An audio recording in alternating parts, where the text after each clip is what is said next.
Le projet d'Emmanuel Macron est assez clairement énoncé là. Pourquoi est-ce que vous avez parlé de ministère de la vérité? C'est vrai qu'il y a 15 jours, on a parlé du ministère de la vérité.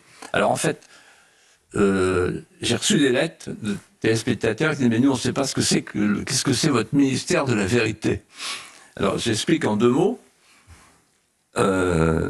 pourquoi on a utilisé ce mot-là.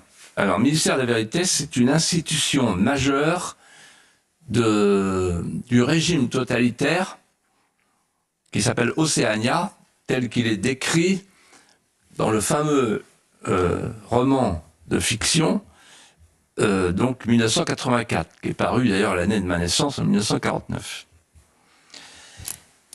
Et le ministère de la vérité n'a pas pour vocation de dire la vérité, il a pour vocation de fabriquer la vérité.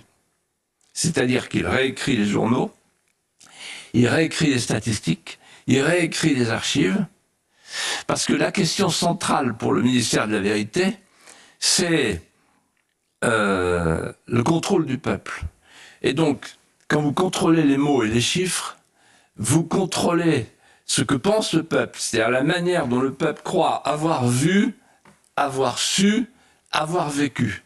Et donc le ministère de la vérité, c'est la maîtrise absolue du récit collectif, c'est la destruction de toute mémoire indépendante, et en réalité, vous le comprenez, ce ministère de la vérité, c'est en réalité le ministère du mensonge et de la propagande. D'ailleurs, dans le roman d'Orwell, le ministère de la vérité affiche sur les façades 3 aphorismes. Vous les connaissez, mais beaucoup de gens ne les connaissent pas, je les répète. Le premier, c'est « La paix, c'est la guerre ». Suivez mon regard. Le deuxième, c'est « L'esclavage, c'est la liberté ». Et le troisième, c'est « L'ignorance, c'est la force ». Et voici que cette fiction littéraire qu'on croyait contenue dans la littérature sort de la littérature